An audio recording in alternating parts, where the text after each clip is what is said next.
দাবি এইটা আমার বুঝতে হবে। ওনারা ওনাদের জায়গা থেকে তো অনেক ভালো। আর আমি একটা পয়েন্ট বলে দেখেন, বাংলাদেশে যত রাজনৈতিক ছাত্র সংগঠন আছে সবাই এটার সাথে সমর্থন জানিয়েছে। সাধারণ শিক্ষার্থীরা সব তারা বিসিএস ক্যান্ডিডেট বিভিন্ন বিশ্ববিদ্যালয় কলেজ হচ্ছে, অনেকে বোঝে না। ওনারা তো বোঝে দাবি তো যৌক্তিক, তাহলে কেন বারবার বসতে হবে? আমাদের ছাত্র ভাইদের বক্তব্য যে এই যে পরীক্ষা, এই চুক্তিমুক্ত প্রক্রিয়া, এই পরীক্ষাটা কন্টিনিউ হতে পারে না। সুতরাং এটার বিষয়ে সমাধান দিয়ে তারপরে যারা অনশনরত ভাই আছেন তারা বলেছেন যে তাহলে আমরা অনশন ভাঙব। এরপরে আমাদের যে বাকি দাবিগুলো আছে ওনারা আমাদেরকে হাইকোর্ট, সুপ্রিম কোর্ট অনেক কিছু দেখাচ্ছেন। দীর্ঘ প্রক্রিয়া আমরা তো জানি। এখানে দুই একটা দাবি ছাড়া বাকি দাবি একদিন যদি ইউনিভার্সিটিতে বসে একদিনে এক পরিবর্তন সব কন্টিনিউ করা সম্ভব। আর আমরাও দেখেছি জুলাই আন্দোলনের সময় আমাদেরকে হাইকোর্ট আর সুপ্রিম কোর্টে ঘুরানো হয়েছে। আন্দোলনের চোটে তখন দেখা গেছে যে বাপরে বাপ বলে তখন 3 রাত 24 ঘন্টা কোর্ট চলে।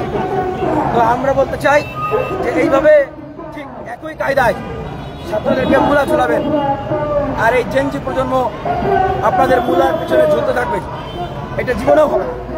সুতরাং এই আমরা আলটিমেটাম দিয়েছিলাম 6টা পর্যন্ত শেষ। আমাদের এই যে শাহবাগ ব্লকের কর্মসূচি, আমাদের কর্মসূচি শুরু হয়েছে। শাহবাগ থেকে আমরা আরো কঠোর কর্মসূচি ঘোষণা করব। সারা বাংলাদেশেও আমাদের কর্মসূচি চলছে এবং আরো চলবে। জুলাইয়ের অঙ্গীকার আমরা অনেক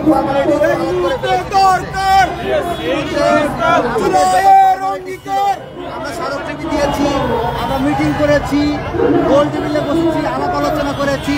আজকে আর্থিক বাংলাদেশ এসেছে, সবার সাথে সরকারের সকল পর্যায়ে আমাদের যে ফরমাল আলাপ সেটি সম্পূর্ণ হয়েছে।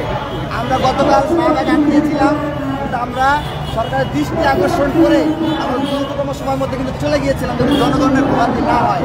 কিন্তু এই ইন্টারিম গভর্নমেন্ট চায় যে জনগণের ভোগান্তি যাতে আরো বেশি বেশি করে হয়।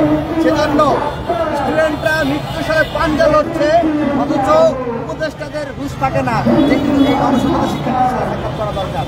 আমরা হুঁশিয়ারি করে বলে দিচ্ছি যে অনবরত বিলম্বে কাল বিলম্ব না করে এই 8 দফা দাবি আলাপ আলোচনার ভিত্তিতে দ্রুততম সময়ের মধ্যে বেরিয়ে আর কোনো গোল টেবিল বৈঠক হবে না, আর কোনো সংলাপ হবে না। রাজপথে আমাদের সমাধান দিয়ে আমাদেরকে যখন বলা হবে 8 দফা মেনে নেওয়া হবে তখনই চলে যাবো। আমরা 1 সেকেন্ডের জন্য অপেক্ষা করবো না।